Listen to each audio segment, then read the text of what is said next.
तो लोग 10th का मैथमेटिक्स में मेंसुरेशन पढ़ रहे हो, surface area and volume part 3। तो पार्ट 3 में तुम लोग पढ़ोगे गोला किसे कहते हैं।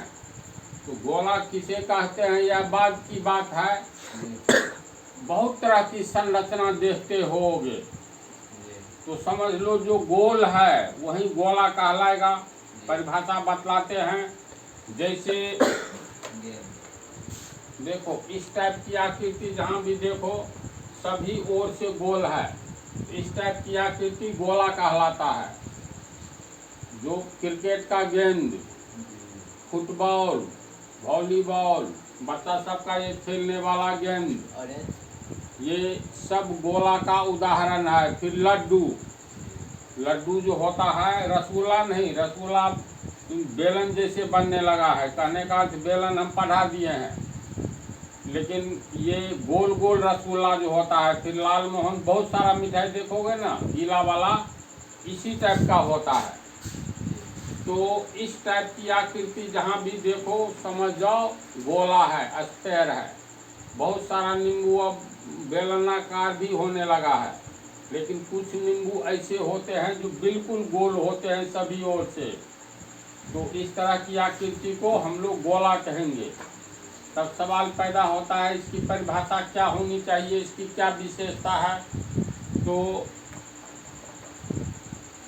देखो ये एक गोल गोल आलू है, लगभग 100% नहीं लेकिन 95% गोल है। मान लो ये कंप्लीट अभी जो दिखलाए उसके जैसा गोल है। इसकी विशेषता क्या है, इसको दो समान भाग में, जैसे दो समान भाग में काट देंगे।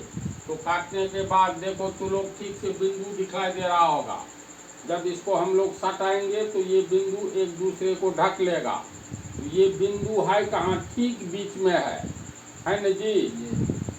इसमें भी देखो ठीक बीच में है, और दोनों जब ज्वाइंट कर देंगे तो कल्पना करो ये बिंदु कहाँ पर है, जहाँ पर है इस आलू में। ये आलू गोल है, यानी एक प्रकार का गोला है।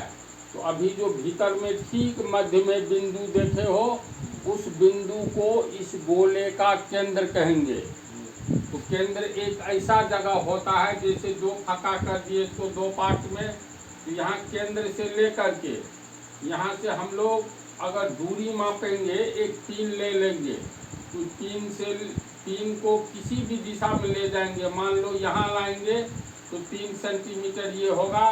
तो सब जगह ये बाहरी ये वृत्ताकार भाग जो है, इसके लिए ये केंद्र हो गया। तो केंद्र से लेकर के परिधि तक, ये परिधि व परिधि तक की दूरी समान होती है। तो इस आकृति में ध्यान ये दो, ये केंद्र हो गया, ये वृत्ताकार भाग हो गया, तुमको वृत्त परिधि हो गया। और जब संपूर्ण आकृति पर ध्यान दोगे तो अब दिमाग में रखो जो ये कहाँ पर है। यहाँ से लेकर के एक हम लोग पिन इसमें डालेंगे तो ऊपर में यहाँ तक इस बिंदु तक आएगा जी। मान लो इस बिंदु तक पिन आता है, इस बिंदु तक यहाँ पर पिन को हम लोग चुभोएंगे तब तो देखेंगे इसकी लंबाई कितनी है। देखो फिर ध्यान से, ये बीच वाला बिंदु जो है इसको हम लोग केंद्र कहेंगे। ये जो देख रहे हो ना, ये आधा गोला हुआ। ये एक गोला को दो भाग में बांट देंगे, दो समान भाग में, तो उसे अर्धगोला कहेंगे। अब ये दोनों को हम ऐसे कर दे तो इसका मतलब ये ठीक बीच में ये आलू जो एक गोला है, तो ठीक मध्य बिंदु ज्वाइंट कर देने पर बीच में जो मध्य बिंदु आया, इसको केंद्र कहेंगे। अब इस केंद्र पर तो मान लो उस केंद्र से लेकर के ये जो गोला है, इतना बिंदु अनंत बिंदु है। तो इस केंद्र से अगर हम लोग पिन चुभो करके किसी भी बिंदु तक, यहाँ तक अगर हम लोग पिन लाते हैं तो मान लो 3 सेंटीमीटर होगा। तो इसी बिंदु से पिन किसी भी बिंदु तक चुभोएंगे, ले जाएंगे, तो तमाम दूरी समान होगी, यानी 3 सेंटीमीटर ही होगा जी। इसका अर्थ हुआ ये कैसा बिंदु है। इसको चलो हम लोग ज्वाइंट कर दिए, तो अब दिमाग में रखो इसके मध्य में एक ऐसा बिंदु है जिस बिंदु से इसके बाहरी सबसे बाहरी आवरण पर यानी तल पर प्रत्येक बिंदु की दूरी एक समान है। किस बिंदु से? इसके भीतर में जो मध्य बिंदु है, अर्थात गोला का ये मध्य बिंदु केंद्र हो गया भीतर में। और केंद्र से गोला के बाह्य आवरण पर कोई भी बिंदु लेते हैं तो वह समान दूरी पर स्थित होता है। इसे हम लोग गोला का त्रिज्या कहेंगे जी। तो ये गोला किस टाइप की संरचना है? तो अब ध्यान से सुनो। गोला एक ऐसी संरचना है जिसके ठीक मध्य बिंदु से समान दूरी पर स्थित अनंत बिंदु होते हैं और ये अनंत बिंदु मिल करके एक वक्र तल का निर्माण करता है। ये समतल है, ये वक्र तल है ना। तो गोला उस संरचना को कहते हैं जिसका तल वक्र होता है और वक्र तल के किसी भी बिंदु की दूरी ठीक इसके मध्य में स्थित बिंदु से यानी केंद्र से समान होती है। गोला का परिभाषा आ रहा है दिमाग में? देखो इसको हम लिखते हैं। इसमें देखो परिभाषा, जो संरचना कंस्ट्रक्शन यानी पृथ्वी पर हर एक कुछ कंस्ट्रक्शन है ना। आम हो, कटहल हो, कोई वृक्ष हो, हम लोग हैं, कोई भी सजीव, प्रकृति की एक संरचना है कंस्ट्रक्शन। तो जो संरचना एक निश्चित बिंदु से सभी दिशाओं में, ध्यान से देखना, जो संरचना एक निश्चित बिंदु से सभी दिशाओं में समान लंबाई तक फैलकर एक समान वक्रीय तल का निर्माण करता है, तब उस बंद वक्रीय तल या आवरण को गोला कहा जाता है। जैसे ये इसके ठीक मध्य में एक बिंदु है जिसे केंद्र कहेंगे, गोला का केंद्र। जो संरचना एक निश्चित बिंदु से, इसके ठीक बीच में एक निश्चित बिंदु है, सभी दिशाओं में समान लंबाई तक फैलकर, तो निश्चित बिंदु से दूरी लोगे किसी भी बिंदु का, तो ये गोला कहाँ तक फैला है? इस बिंदु तक, इस बिंदु तक, यानी बिंदुओं का एक तल बनाता है, वक्र तल बना रहा है। यही वक्र तल गोला कहलाता है। यानी जो संरचना एक निश्चित बिंदु से सभी दिशाओं में समान लंबाई तक फैलकर, निश्चित बिंदु जो मध्य में है वहाँ से तू किसी भी बिंदु का, इस पर जितना बिंदु है वहाँ से इस किसी भी बिंदु का लंबाई मापोगे तो एक समान आएगा। अगर 2 सेंटीमीटर भीतर में ठीक मध्य में कोई बिंदु है जिसे केंद्र कहते हैं, उस केंद्र से लेकर के समान लंबाई तक, उस केंद्र से यहाँ तक लेंगे तो मान लो 2 सेंटीमीटर आया, उसी बिंदु से जो मध्य में है किसी भी बिंदु की दूरी 2 सेंटीमीटर ही होगी, जो 2 सेंटीमीटर इस गोले का त्रिज्या कहलाएगी। तो कैसा वक्र तल तैयार कर रहा है? तो समान लंबाई तक फैलकर एक समान वक्रीय तल का निर्माण करता है। ये तल कैसा तल है? वक्र तल है। ये तो गोला सभी दिशाओं में फैला है लेकिन एक निश्चित लंबाई तक मध्य बिंदु से। ऐसी बात नहीं है जो यहाँ से 3 सेंटीमीटर हो जाएगा, बीच में जो मध्य बिंदु है केंद्र, ये 2 सेंटीमीटर होगा, तब तो उभर खाबर हो जाएगा, तब गोला की परिभाषा के अंतर्गत यह गेंद नहीं आएगा। समझ रहा है?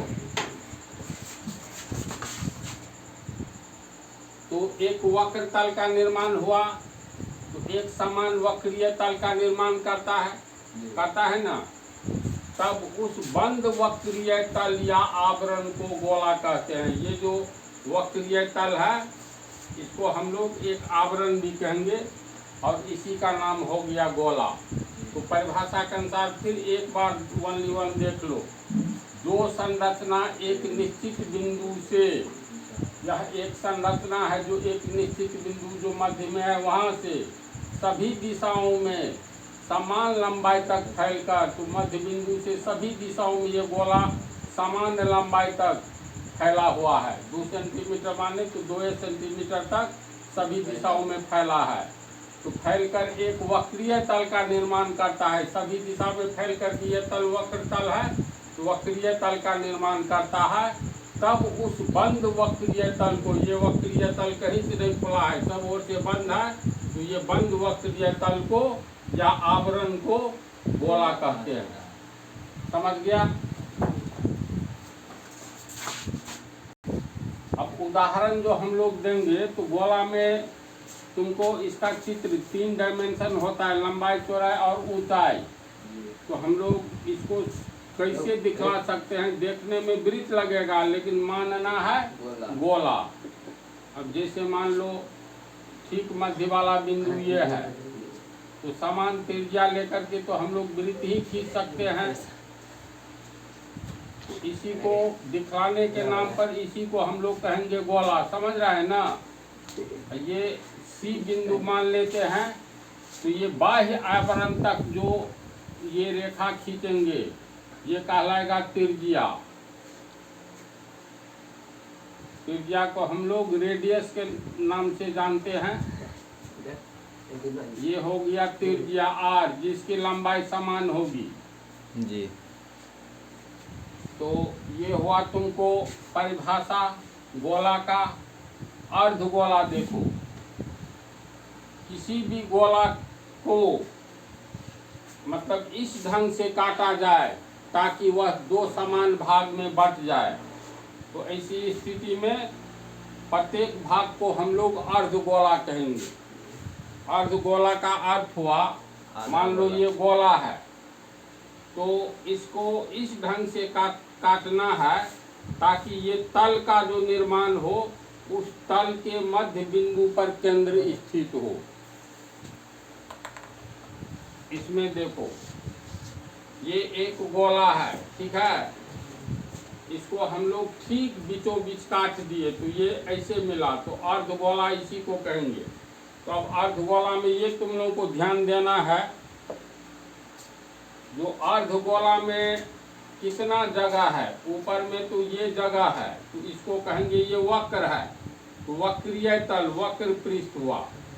संपूर्ण गोला का अगर हम लोग क्षेत्रफल निकाले, संपूर्ण गोला का क्षेत्रफल निकाले, तो इस पर कुल कितना जगह है, तो देखो ये चारों ओर जो जगह है ये वक्र जगह है जी। यानी वक्रीय तल है, तो यही इसका क्षेत्रफल होगा।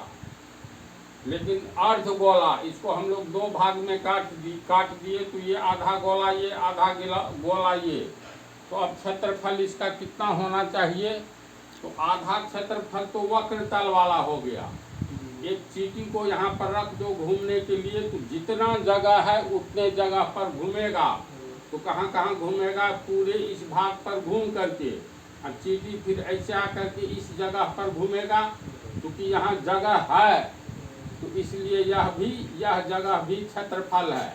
ये कैसा है, वृत्ताकार भाग है ना? तो वृत्ताकार भाग का पाई आर स्क्वायर क्षेत्रफल जोड़ देना है इस क्षेत्र में, ऊपर वाला आधा वक्रीय तल में, इसमें ये जुट जाएगा, तो इसका क्षेत्रफल अलग हो जाएगा।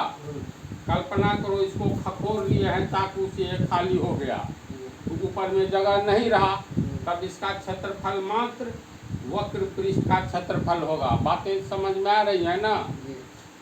इसका चित्र अर्धगोला का कैसे बनेगा, ये अर्धगोला ठोस अर्धगोला है, ये खोखला नहीं है। इसका मतलब अर्धगोला 2 तरह का होता है, एक ठोस अर्धगोला, ये गुद्दा हटा ले तो खाली हो जाएगा, तो खोखला अर्धगोला। तो दोनों के क्षेत्रफल में अंतर आएगा। ठोस अर्धगोला ये है, इसके क्षेत्रफल में यहाँ ये संपूर्ण जगह का क्षेत्रफल, यानी संपूर्ण जगह जोड़ ये वृत्ताकार जगह, यानी पाई आर स्क्वायर में इसको हम लोग जोड़ देंगे ठोस स्थिति में। जब इसमें से गुद्दा हटा लेंगे निकाल करके, तो खाली हो जाएगा, तब ऊपर में तो जगह नहीं बचेगा जी। तो इसका मतलब ये जगह माइनस हो जाएगा, तब खोखला अर्धगोला होगा, और ऐसी स्थिति में इसका ये वाला भाग क्षेत्रफल बच जाता है, जगह बच जाता है। तो खोखला अर्धगोला में ये वृत्ताकार भाग का क्षेत्रफल नहीं जुटेगा, और ठोस रहेगा तो वृत्ताकार भाग का क्षेत्रफल जुटेगा।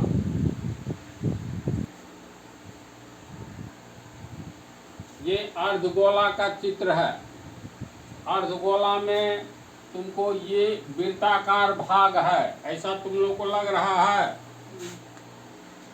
देखो ये अर्धगोला है, आधा गोला है, तो ये वृत्ताकार भाग ये हो गया, ये वाला ऐसे वृत्ताकार भाग इसमें ऐसे ही बनेगा। वृत्त लग नहीं रहा है लेकिन ये वृत्ताकार भाग ये हुआ, समझ रहे हैं ना।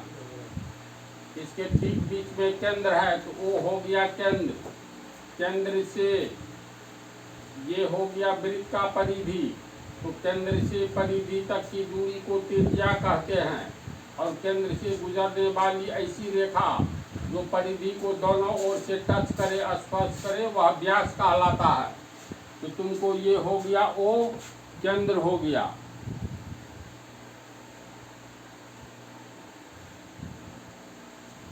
ए बी केंद्र से गुजरने वाली रेखा है जो दोनों ओर से वृत्त की परिधि को स्पर्श करता है, इसीलिए ए बी क्या हो गया, ए बी हो गया व्यास, डायमीटर।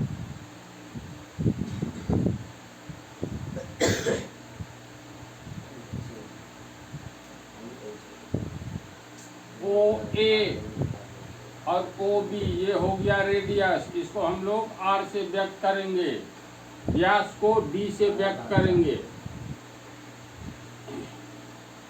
इतनी ही बात को याद रखना है। तो ये अर्धगोला का चित्र समझा तू लोग। ए बी व्यास, ओ केंद्र, ए ओ त्रिज्या, ओ बी त्रिज्या, आर आर।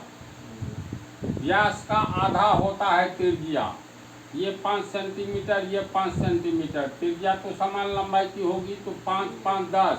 ए बी व्यास कितना होगा, 10 सेंटीमीटर। तो अर्धगोला का चित्र बनाना आसान है। एक गोला मान लो बना लोगे, बीचे बीच ऐसे हम लोग कर लिए, या मान लो इस ढंग से बनाओ।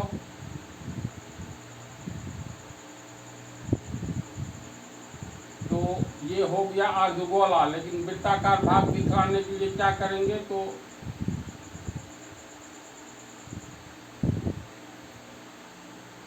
ऐसे बना देंगे, ठीक है। दोनों को मिला देंगे तो ये हो गया व्यास।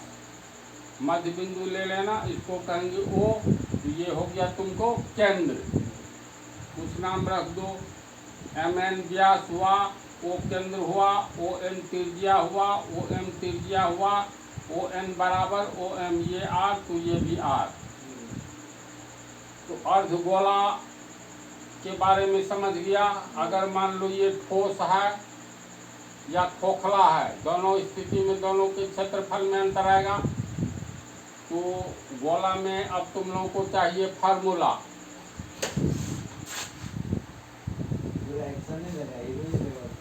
चलो देखो इस चित्र में ये अर्धगोला है लेकिन ठोस है, समझा।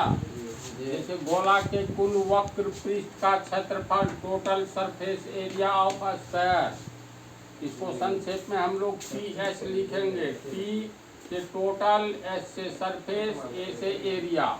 तो पी एस ए का अर्थ हुआ टोटल सरफेस एरिया बराबर गोला का कुल वक्र पृष्ठ का क्षेत्रफल 4 पाई स्क्वायर। ठोस अर्धगोला को अगर हम लोग काटेंगे तो दिखा दिए, ऊपर वाला भाग पूरा मतलब ठोस है, तो ऊपर में एक वृत्ताकार जगह बनता है।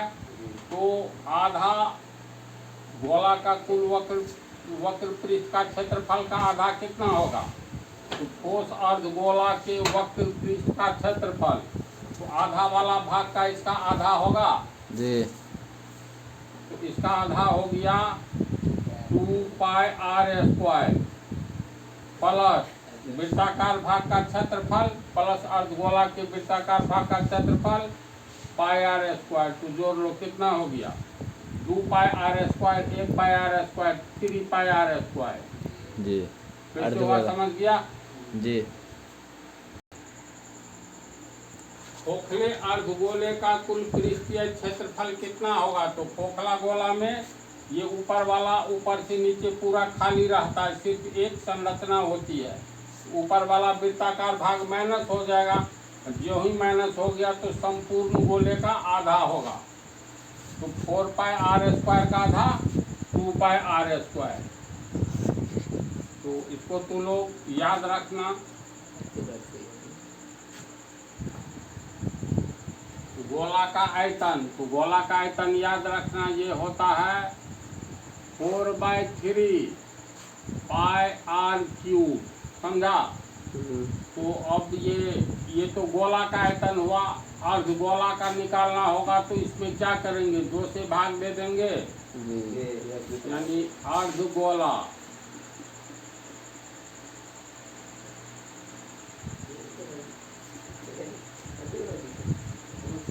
इसको 4/3 पाई आर क्यूब, इसको 1/2 से गुना कर देंगे, आधा हो गया।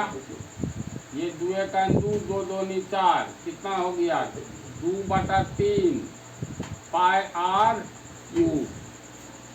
तो तुम लोग को फार्मूला हो गया। अब इस पर जो है ना हिसाब एक्सरसाइज शुरू करेंगे।